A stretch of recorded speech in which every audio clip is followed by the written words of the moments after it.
I'm Danny, and I am one of the co-creators and writers for Ironbound Guardians of Novala. I've worked on many things. You can check out my website and check them out. But I have been working on RPGs for a few years now, and this is my first chance to actually kind of create something from the ground up. So I'm super excited. And I would be Todd Crapper. I am the other half of Ironbound Guardians of Novala, and I am quite possibly the reason why Danny got involved with this. And I'm oh so grateful that you did, because otherwise, first of all, we wouldn't be doing this Patreon video, as it were. Second of all, it would be some kind of terrible monstrosity that would be offending No. 6 different types of people simultaneously when that happened. Stop. But yes, we are here to launch our Patreon campaign for Ironbound Guardians of Novala. Danny, why don't you tell everybody what Ironbound's all about? Well, Ironbound Guardians of Novala is I basically am doing the setting portion of it. So I am kind of in charge with creating how the world looks and feels, and the places and the people involved.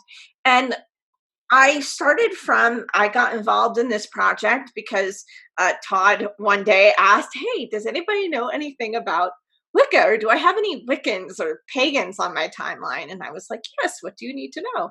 And so we talked, and then he talked about this project and brought me in, and somehow I'm here. I don't know what point in my life turned that suddenly I'm writing a whole big book, but here we are. It did start out as a smaller thing, and it just snowballed when we realized just that there was so much that we could do. And so Novala, Ironbound Guardians of Novala is a fantasy world that is based in pagan, Wiccan, and witchcraft principles. We talk about the differences in them, and we have based everything on pagan, Wiccan, witchcraft beliefs and practices. I took a lot of inspiration for the setting from places like Legend of Zelda, Avatar: The Last Airbender, The Dark Crystal, Pirates of Dark Water, all these kind of just off of our world, kind of really fantasy world, not your typical hack and slash Dungeons and Dragons fantasy world, but more really fantastical fantasy world, like Ghibli films and Labyrinth and all of these other things. I wanted interesting creatures and beautiful settings, and I wanted the people of Novala to live off the land and be in harmony with the land and realize that they're a part of everything, just like how pagans and Wiccans practice practice and believe. And so hopefully we've done that. We've created a lot of areas and towns and different types of people, and hopefully everybody kind of learns something from it, and not only learns about kind of what it feels like to be pagan, Wiccan, and a witch, but also that it's not anything scary, that we tried to make it so that the setting, so that it was accessible to everybody, that there was enough familiar that people would be able to get a hold of it and run with it and kind of learn and grow and explore something new. Anything else I should mention, Todd? No, I think that pretty much covers the gist of it, other than which we'll get into kind of like the major plot of Ironbound Guardians of Novala, or IGON for short. Mm-hmm. Well, that's where I come in, actually, is taking Danny's setting material and converting it into mechanics, the rules, turning it into an actual game. And that's one of the other things. One of my challenges is to have something that is very clearly based on Wiccan, pagan, and witchcraft principles, but also it's identifiable to all types, all kinds of gamers. And in many ways, that's one of the great things that I've discovered about this, is that it's not actually that much of a stretch, as a non-Wiccan, pagan witch myself, to really be able to see a lot of the material that Danny's been providing and saying like, oh, I totally remember playing in a game like that before. That's very relatable. And that, in doing so, we've been working on creating something that is based off the PIP system from Third Eye Games. After going through a few different systems to find something that would fit the bill, and this is the one that we really, really, really, we know, we don't just feel, we know that this is the one that's really going to do the trick. But we're going to put our own spin on things.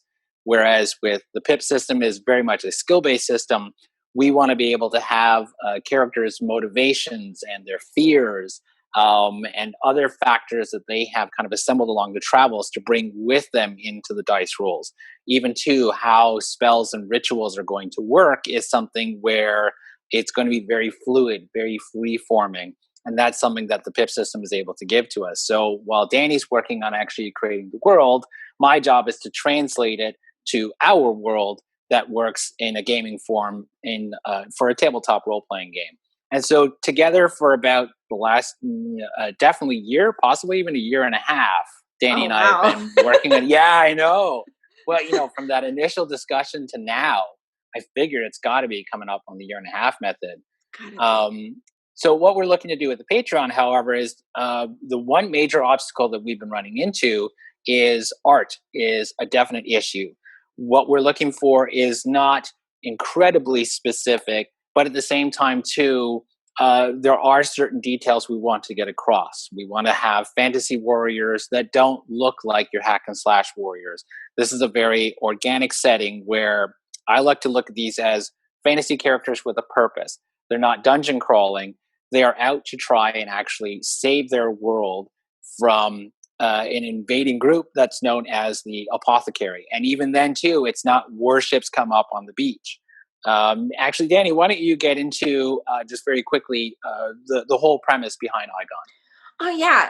The premise is it sort of is warships on the beach, but I tried to take a spin on it a little bit, just because I wanted to take people's expectations and have those expectations in there, but kind of just put a little twist on them. So in Novala, Novala has been, they live with the land. They're very agricultural, a very organic society, as Todd mentioned. And then one night, a bunch of ships did show up on their shore, and it wasn't anything like they had ever seen before. There was a lot of talk about what should be done with these people. They didn't look like anybody that they knew. They had all this technology, all this machinery, and it took them a while to even begin to communicate with these people, known as the apothecary.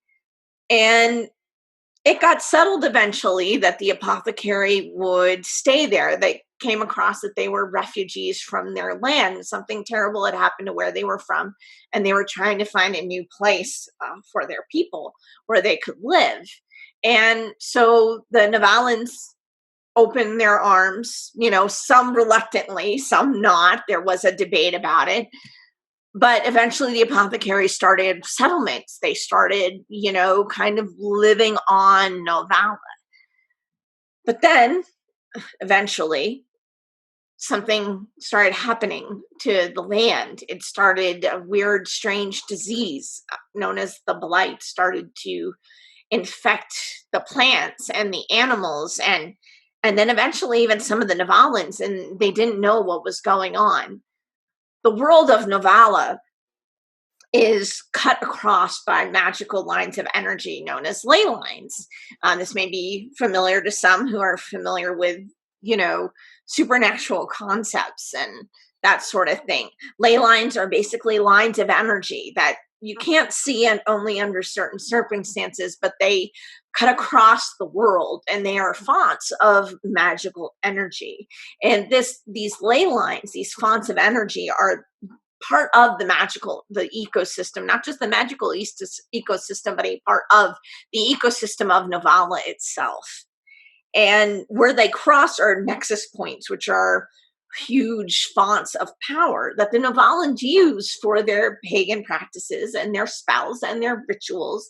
They use this energy, which is a natural part of their world, to live their everyday lives.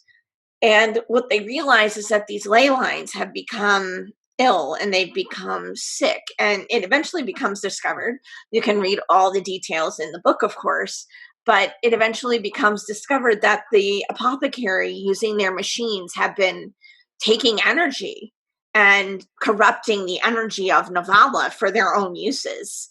Some are clear, some are not, some are to be discovered, but it's making the world sick. It's killing Novala.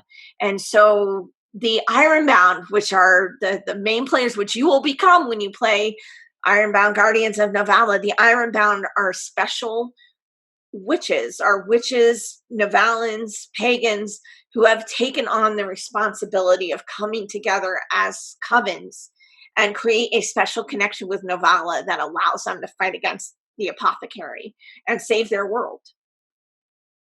Yeah, exactly. So, like we said, it's fantasy with a purpose. There's something that's going on. So, our goal at the moment is to actually create two main books. Danny's writing one book that's called The Book of Iron. That's going to be the setting book. And the goal with it is to make something that actually is an in game guide, something that you can take, put on the table, and can be used directly as a reference.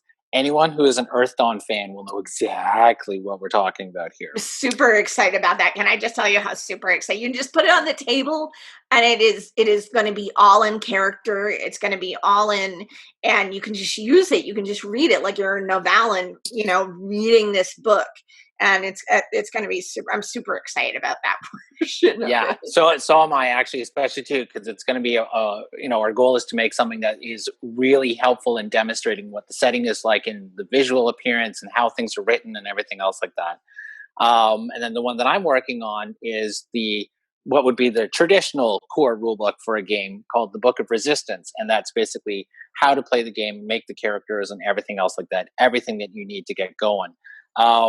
In the year and a half we've been working on it, it has very much expanded on it. But for this Patreon, what we're looking to do is we want to be able to, raise some money basically to get some artwork that really clearly defines the kind of things that we're going for.